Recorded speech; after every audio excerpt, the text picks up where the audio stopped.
안녕하세요. 주식의 소리의 애솔입니다. 3주간의 긴 휴식을 마치고 정말 오랜만에 만나는 공모주입니다. 노타. 10월의 종목들도 11월로 많이 이사를 가서 결국에는 노타와 이노테크 딱 두 종목이 있는 상황이거든요.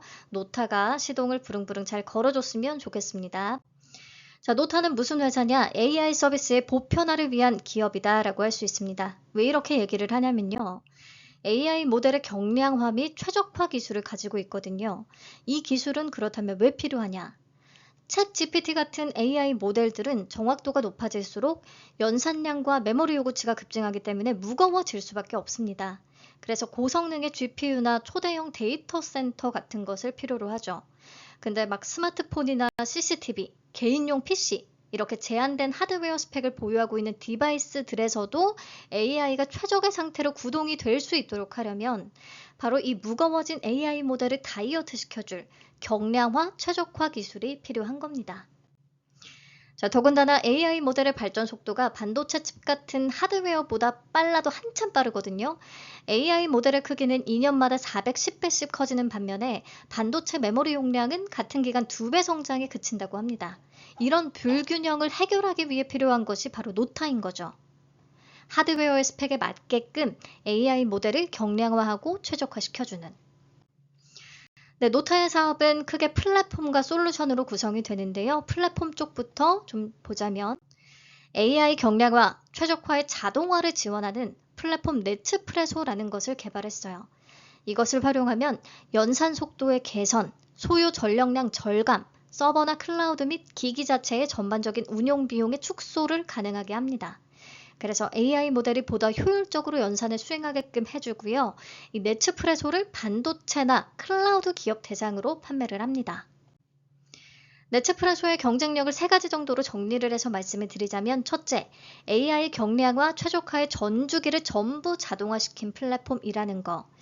AI 모델의 학습부터 디바이스 배포까지 모든 과정을 전적으로 자동화시켰어요. 덕분에 평균 작업 시간이 7일로 매우 단축됐고 추론 속도와 전력 효율이 막 40배씩 향상이 됐으며 모델 크기는 90%나 감소하는 등 전반적인 효율성이 획기적으로 개선됐기 때문에 경쟁 우위를 확보할 수 있었습니다. 자, 두 번째, 다양한 하드웨어 적용이 가능한 솔루션이라는 거. AI 프로세서에는 NPU, CPU, GPU 다양한 종류가 존재하고요. 이게 온 디바이스 또는 클라우드 등 다양한 형태와 환경에서 활용이 됩니다. 노타는 특정 하드웨어 종류에 국한되지 않고 다양한 환경에 최적화된 맞춤형 경량화를 제공하는 유일한 기업이래요. 네, 엣지 디바이스를 중심으로 CPU, MCU, NPU 등 하드웨어에 구애받지 않는 높은 호환성을 자랑합니다. 자, 세 번째, 이런 경쟁력을 입증받아서 엔비디아, 퀄컴, 르네사스 등 다양한 글로벌 빅테크 기업들하고 레퍼런스를 쌓고 있고요. 30개 이상의 디바이스를 지원하고 있습니다. 엔비디아하고는 데이터 센터 및 엣지용 GPU 환경에서의 효율화 기술을 검증하고 있으며 암 그리고 르네사스하고는 저전력 프로세서 기반의 온디바이스 AI 최적화를 고도화하고 있다고 합니다. 네, 다음으로 솔루션 쪽을 좀 보자면 솔루션 사업은 네츠프레소를 활용해서 실제 산업 영역에서 AI 효율화를 구현하는 응용 사업이라고 할 수가 있는데요. 대표적인 솔루션들을 좀 소개해 드릴게요. 노타 DMS는 차량용 블랙박스용 AI 솔루션이고요. 다양한 카메라 스펙과 날씨 등을 지원하는 것은 물론이고 운전자의 시선, 눈꺼풀, 움직임, 표정 다 실시간으로 분석을 해서 졸음운전이나 주의 분산까지도 감지를 해줍니다. 기존 대비 연산량을 70% 줄였지만 인식 정확도는 높아졌대요.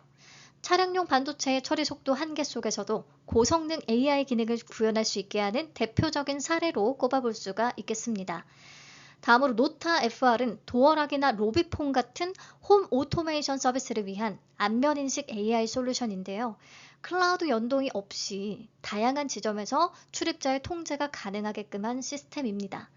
AA 배터리 정도의 전력 사용만으로 구동이 가능한 초저전력 디바이스에서도 안면 인식이 충분히 가능하며 건설 현장이나 아파트 등 다양한 상용화 실적을 보유하고 있습니다. 다음으로 노타 ITS는 AI 교통 모니터링 솔루션이고요. 통행량 분석에서부터 신호 제어, 스마트 파킹에 이르기까지 다양한 상황에서의 AI 기반 교통 통제 솔루션을 제공하고 있습니다. 대전시를 중심으로 국내 교통솔루션 점유율 1위 업체하고 협업을 하는 등 이미 상용화 사례를 보유하고 있고요. 현재 베트남과 중동 지역으로의 확장도 준비 중에 있습니다. 특히 중동 지역의 경우에는 글로벌 칩 제조사인 퀄컴과 함께 아부다비, UAE 지역에서 프루프 오브 컨셉 진행을 논의했고 올해 4월에 공급 계약을 체결했다는 것 같아요. 그래서 국내 기업 최초로 중동 내에 온디바이스 생성 AI 솔루션 상용화에 성공을 한 기업이다라고 할 수가 있겠고요. 이 교통관제 쪽은 엔비디아, 르네사스하고도 협력을 하고 있어요. 자, 매출 구성을 보시면 그동안 솔루션 부문이 회사의 캐시카우 역할을 해줬더라고요. 22년과 23년에는 솔루션 매출 비중이 90%를 넘었는데 작년에 솔루션 66%, 플랫폼 34% 정도로 격차가 좀 줄었고 올해는 솔루션 매출 73억 원, 플랫폼 매출은 63억 원으로 격차가 더 좁혀질 것으로 전망을 하고 있습니다. 그동안 네츠프레소를 중심으로 AI 모델 최적화 기술을 고도화시키고 글로벌 반도체나 AI 칩 기업들하고 협업을 계속 넓혀온 결과라고 볼 수가 있겠어요. 좋습니다. 왜냐하면 솔루션 매출도 꾸준히 성장을 하는 가운데 플랫폼 매출이 빠르게 따라잡는 거라서 좋죠. 지금 상황은 이렇고요. 향후의 성장 동력으로는 우선 네츠프레소 플랫폼의 고도화를 통해 반도체 고객사나 파트너사 확대하는 건 당연히 기본이겠고 기존 고객사와 협업 가능한 분야도 확장을 더 시켜나가야 될 거고요. 그리고 앞으로 항공, 우주, 방산, 자동차 분야에서 인베디드 시스템 쪽도 진출을 할 계획을 하고 있고요. 그리고 솔루션 쪽에서 올해 하반기에 AI 박스라는 것을 출시할 예정이라고 하는데 이게 뭐냐면 복잡한 시스템 구축 과정이 없이 AI 도입을 지원하는 하드웨어와 소프트웨어가 통합 패키징된 솔루션이라고 합니다. 그래서 AI 전문 인력이나 인프라가 부족한 고객들한테 솔루션을 제공을 해서 AI 사용할 때 진입 장벽을 좀 낮춰줄 수가 있고 하드웨어, 소프트웨어 통합 판매로 수익성 제고도 가능할 것으로 기대가 되고 있습니다. 이 AI 박스를 다양한 산업 그리고 정부기관 대상으로 납품해서 반복적인 매출을 좀 창출해 나가겠다라는 계획을 밝히고 있어요. 네, 넘어가서 실적 점검해 보겠습니다. 매출이 빠른 속도로 성장하고 있기는 한데 아직 수익성이 확보된 단계는 아닙니다. 적자 지속이고요. 회사 측에 따르면 현재는 연구 개발과 해외 법인 확충, 이런 초기 투자에 집중된 단계라서 그렇다. 앞으로 솔루션 중심의 프로젝트 매출에서 벗어나서 플랫폼 기반의 구독 매출, 반복 매출 구조로 전환이 되면 수익성도 훨씬 개선이 될 것이다. 그래서 27년에 손익분기점 달성하는 것을 목표로 하고 있다라고 얘기를 합니다. 그리고 증권신고서 제출일 현재 수주 현황을 한번 체크를 해보면 수주 잔고는 93억 원, 총 수주 금액은 약 111억 원 정도가 되더라고요. 플랫폼에서 50억 원, 솔루션에서 61억 원 정도를 확보를 해놨고요. 특히 플랫폼 수주 대부분은 글로벌 반도체 제조사 또는 IT 기업들과의 협업을 기반으로 하고 있기 때문에 향후에 반복 매출 확대가 기대된다고 합니다. 자, 이렇다면 수주 총액이 이미 전년 매출의 1.3배 정도를 초과 달성했기 때문에 실적 면에서도 기대되는 부분은 있겠어요. 자, 공모가 산정 내역 보겠습니다. 비교 대상으로 엑셈, 한글과 컴퓨터, BI 매트릭스를 꼽았는데요. 원래는 나스닥 상장사인 시놉시스까지도 포함을 시켰었어요. 그래서 평균 퍼 35.2배를 계산했는데 시놉시스의 퍼가 52.7배나 됐었거든요. 그거를 좀 제외시키면서 퍼는 29.4배로 낮아졌습니다. 그리고 주당 평가가액을 계산할 때도 원래는 27년, 28년, 29년 추정치를 모두 적용을 했는데 정정신고서를 통해서 연도별 추정치 자체를 좀 낮췄어요. 근데 그 대신에 27년 추정치는 제외하고 28년과 29년만 적용을 함으로써 적용된 순이익은 약 86억 원으로 오히려 좀 더 높아졌습니다. 이렇게 계산한 주당 평가가액 11,774원에 할인율도 좀 낮게 조정을 해서 최종 밴드는 그대로 유지를 했거든요. 그렇다 보니까 28년, 29년 추정치 기준으로 산출을 한 것 치고는 적용된 할인율이 높진 않다라고 보이기는 하죠. 그럼에도 10,000원 미만이고 또 섹터 매력이나 고객사 엔비디아 등등의 매력이 있기 때문에 가격은 충분히 받아들여질 것으로 봤습니다.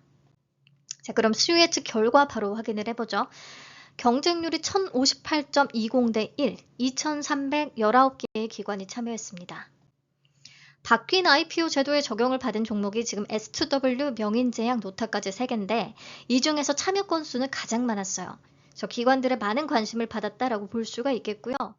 가격 분포표 보겠습니다. 밴드가 7,600원에서 9,100원 제시됐는데 참여 기간 모두가 상단 이상을 써냈다 보시면 되겠고요. 초과 비율이 그렇게 높진 않습니다. 그래서 공모가는 상단인 9,100원으로 확정이 됐고요. 확실히 의무 보유 확약의 기본 레벨이 완전히 업됐어요. 이번 노타 같은 경우에 건수 기준 65.71%, 수량 기준으로 59.75%. 굉장히 많은 기관들이 의무 보유를 약속을 해줬죠. 근데 예상했듯이 15일 최소 기간에 많이 몰려 있습니다. 그래서 S2W랑 조금 비슷하게 가점을 받기 위해서 최소 확약만이라도 우선 신청을 한 모습. 3개월, 6개월 이런 장기 비중은 낮다라는 거 확인을 해두시는 게 좋겠죠. 자, 아무튼 노타의 확약이 명인제약 때와 거의 유사한 수준으로 높기 때문에 수치만 봤을 때 높기 때문에 최종적으로 확약도 굉장히 높을 것으로 기대가 됩니다. 그럼 수요 예측 결과는 종합적으로 좋았다. 넘어가서 공모 개요 체크하겠습니다. 공모가가 9,100원으로 확정이 되면서 공모 금액은 265억 원, 시가총액은 약 1,926억 원의 사이즈로 상장을 추진합니다. 청약은 23일부터 24일까지 진행되고요. 환불까지 아쉽지만 4일이 걸리고요. 상장은 11월 3일 단독으로 예정이 되어 있습니다. 미래에셋증권의 단독 주관이고요. 최소는 20주입니다. 증거금 91,000원. 이번 공모 신주모집 100%로 진행되고요. 우리사주조합에 배정된 물량은 없습니다. 상장일 유통물량 체크할게요. 주식 총수의 29.12%에 해당하는 616만 3,200주는 상장 당일에 바로 풀릴 수 있습니다. 그러면 공모가 기준 금액으로는 약 561억 원 정도가 되는데요. 근데 최종적으로 확약이 굉장히 높을 것으로 보이기 때문에 꽤 줄일 수 있을 것으로 기대가 되죠. 그렇게 무겁진 않습니다. 한 80% 확약을 적용을 한다고 하면 유통가능 금액은 400억 원 초반대까지 줄어들 수가 있거든요. 자, 근데 기존 주주의 비중이 52.69%로 꽤 높은데요. 벤처금융의 비중이 그중에서 가장 높습니다. 자, 유상증자 발행 내역을 참고해서 기존 주주들의 투자 단가를 한번 추정을 해볼게요. 보시면 제3자 배정 유상증자의 발행가액이 1,000원대, 2,000원대, 6,000원대, 7,000원대, 9,000원대 다양하거든요. 이 중에서 지난해 5월 삼성벤처투자로부터 투자를 유치할 당시의 발행가액은 9,109원이었습니다. 공모가 9,100원이랑 차이가 거의 없어요. 그래서 공모가가 밸류를 떠나서 조금 더 매력 있게 느껴질 수 있는 그런 포인트라고 보기는 했습니다. 자, 그럼 정리를 해볼게요. 장점은 우선 온디바이스 AI 보편화를 위해서 꼭 필요한 기업이라는 거. 그러니까 클라우드나 외부 서버가 아니라 그냥 개인용 기기에서도 AI를 잘 실행시키기 위해서 꼭 필요한 기업이라는 거. 특히 엔비디아, 퀄컴, 르네사스 등 글로벌 빅테크 기업들과 협업을 하고 있다는 부분에서 기술력을 또 입증을 받고 있다라고 볼 수가 있었고요. 그동안 솔루션 매출의 비중이 높았는데 플랫폼 비중이 높아지면서 매출 업그레이드에 더해서 수익성 개선까지 같이 기대를 할 수 있는 부분도 있었고요. 주요 예측 결과 매우 좋은 편이고 특히나 확약이 명인 제약만큼 높았고 최종적으로 확약을 적용하면 유통간의 금액도 부담 없는 수준까지 내려갈 것으로 기대가 되고 가격적인 측면에서는 당연히 지금 실적 대비해서는 고평가겠지만 24년에 들어온 삼성벤처투자의 단가와 차이가 없다라는 부분이 하나의 매력 포인트가 될 수 있다.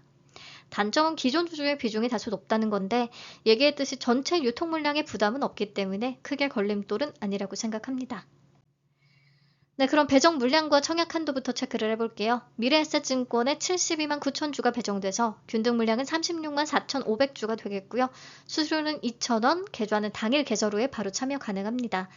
온라인 청약 시에 모두 200% 등급에 해당하겠고요. 7만 2천 주까지 청약 가능한 거죠. 증거금으로 3억 2,760만 원. 최소는 20주, 증거금 9만 1,000원, 29만 원이라고 써있네요. 9만 1,000원 준비하시면 되겠고요. 자, 청약 건수는 앞서 미래에셋에서 주관한 G2G 바이오에 30만 건이 넘게 유입이 됐었기 때문에 이번에도 30만 건 정도로 잡았습니다. 그러면 균등은 1.22주, 한 주 또는 2주까지 가능할 것 같아요. 증거금은 많이 들어오면 8.5조에서 9조까지도 막 가능할 것으로 보이는데 우선은 저는 8.2조 원 정도를 잡아봤고요. 그러면 비례 경쟁률이 4,944대 1이나 되거든요. 안전한 비례 한 주의 증거금은 5,000주로 잡았을 때 2,275만 원 정도가 됩니다. 요거는 청약 2일차에 다시 확인이 분명히 필요하겠고요. 자, 예상 경쟁률 기준으로 1억 10만 원으로 2만 2천 주 청약 시에 기대 수익 계산해보고 마치도록 하겠습니다. 균등은 한 주, 비례 4주 가능하다면 배정 금액은 4만 5,500원이 되겠고요. 한 80% 기대 수익률 잡으면 기대 수익은 36,400원 정도, 더블 기준 4만 5,500원. 환불이 4일이나 걸리기 때문에 4일치 파킹 이자인 약 2만 417원 정도로 생각하면 생각보다 큰 수익을 남기기는 어려울 수도 있습니다. 현재 상황에서는 마통까지는 추천드리고 싶지 않은데요. 청약 당일의 실제 경쟁률을 좀 참고해서 다시 코멘트 드리도록 하겠습니다. 네, 그럼 내일 아침 경쟁률 라이브로 찾아올게요. 오랜만에 청약이라 좀 설레고 반갑기도 하네요. 내일 뵙겠습니다. 편안한 오후 되세요. 편안한 저녁 되세요. 감사합니다. 안녕.